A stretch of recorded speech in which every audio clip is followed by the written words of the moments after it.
Hi everyone, it's Natalie and welcome back to my channel. In today's video, I'm going to be sharing with you all some of the books that I've read recently. But before I get into that, this is just a reminder that down below in the description, I will leave links to resources of what you can do to support the Black Lives Matter movement.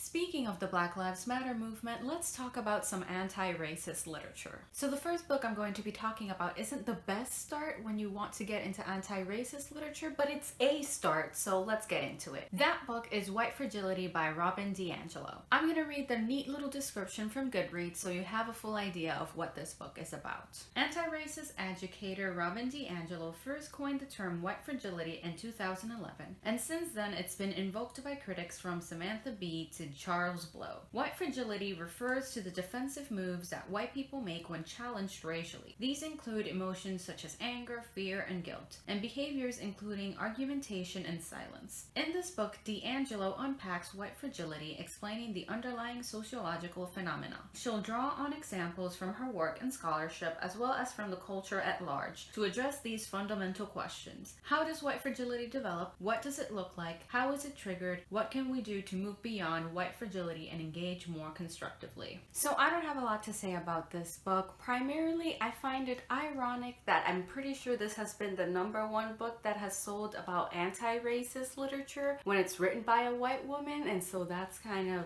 strange, you know? Which is funny coming from me considering that this is the first book that I read, but it's because I saw it fucking everywhere, and I compensated for that because the next one I read was by a black author, so at least there's that. But as a book itself, I found it pretty dense. I didn't think it was the most approachable way to deal with the subject matter. I thought that there was a lot of context that Robin DiAngelo wasn't really giving the reader that much, so it was kind of a mixed experience. Like, I got through it fine because I had that context already in my brain, but for someone coming in completely unaware of like a lot of things, it wouldn't be the best start to all the issues that she's bringing up. Regardless, I would still recommend picking it up, but not over works written by black authors. You know what I'm saying? And I rated it 4 stars because, again, it wasn't terrible by any means. The next book I picked up was So You Want to Talk About Race by Ijeoma Oluo. Once again, I'm going to read the summary of this one just so you really have a clear idea of what this nonfiction book is all about. In So You Want to Talk About Race, editor-at-large of The Establishment, Ijeoma Oluo, offers a contemporary, accessible take on the racial landscape in America, addressing head-on issues such as privilege, police brutality, intersectionality, microaggressions, the Black Lives Matter movement, and the N-word. Perfectly positioned to bridge the gap between people of color and white Americans struggling with race complexities, Oluo answers the questions readers don't dare to ask and explains the concepts that continue to elude everyday Americans. Now, this book is actually a pretty solid introduction into anti-racism literature. It has a perfect blend of anecdotes and like practical things the reader can do after having read the book. And this is because the author very, very well manages to talk about an experience she had and then kind of tell the reader, this is something that you could have done or that you could do if you were in this situation. Or if the reader is the one who has either said something racist or done something racist,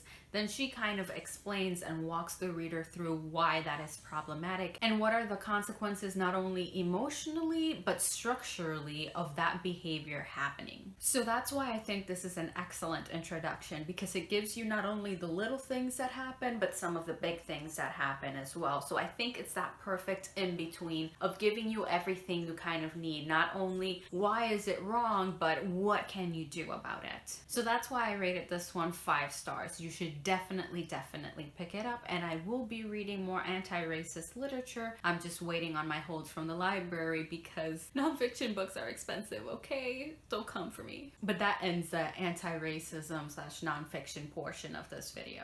The next book I'm going to be talking about is Clap When You Land by Elizabeth Acevedo. In this book, we're following 2 sisters. One of them is named Jahaira and the other one is named Camino. The 2 of them are estranged because they don't know that the other one exists. One of them grew up in Santo Domingo and the other one grew up in New York. But when their father dies in a plane crash, that's when their lives kind of come crashing together and they meet each other and kind of have to deal with all the secrets that their father was keeping. I rated this book 5 stars. I absolutely loved it. Elizabeth Acevedo always writes spectacular books. They might have their issues, but honestly, they're always fucking amazing, and I always find myself enjoying them as a whole. As for this book in particular, one of the things that I really enjoyed about it was all the female relationships here. We had Yahaira and Camino, their bond that they're starting to try to form, but we also have Yahaira's relationship with her mother and Camino's relationship with her aunt, I believe, and the way that all these women come together was fucking fantastic. I thought that it was very engaging and interesting, and I liked seeing them have conflict with one another but also come together in the end, because I think that's something that's very important and meaningful. It's about the bond between these young women and older women becoming stronger, and all of them working together to make their lives easier and better and kind of cope with this loss that suddenly they all have to deal with. The other thing about this book is that it's obviously dealing with an unconventional situation. Basically, the father of these two characters has two different families entirely, because these families don't really interact with one another. And some of them know who exists in this relationship, but some of them don't. And honestly, no one here is happy about the situation. So I think that makes for a very interesting book, because it's about these two girls kind of grieving the fact that they lost their father, whom they loved dearly and who treated them well, but they have to reconcile with the fact that their father was hurting two women. So I think very much that the point of this book isn't so much that Yahaira and Camino's father was like the best man on the world and that everything that he did was fine and that keeping both his wives unhappy was fine. I don't think that was really the point of this book. I think the point of this book is that you can have complex relationships with people, and that people have more than one side to them. People aren't just good and they aren't just bad. Like, someone can be a good father while simultaneously being a bad husband. Like, it doesn't have to be either or. So that's something that I really appreciated about this book and the conversation it was trying to have about that, about the complexity of being human. I think the only bad thing I have to say about this book, and it wasn't something that really affected me that much, it's that it's not really surprising. It all was kind of expected and anticipated. I didn't think that was a bad thing though. I thought there was something kind of comforting about that. I do find familiarity comforting, so that's why I didn't mind that at all, but I do think it's something worth mentioning. So overall, I really enjoyed this. I loved the audiobook because I read this as an audiobook. Elizabeth Acevedo is an excellent audiobook narrator, so I would definitely recommend picking this one up as an audiobook, especially since it's like prose poems. It's still poetry, so I felt like it was important to listen to the audiobook versus read it, because I feel like the way Elizabeth Acevedo approaches poetry really needs for you to listen to it versus read it with your eyes.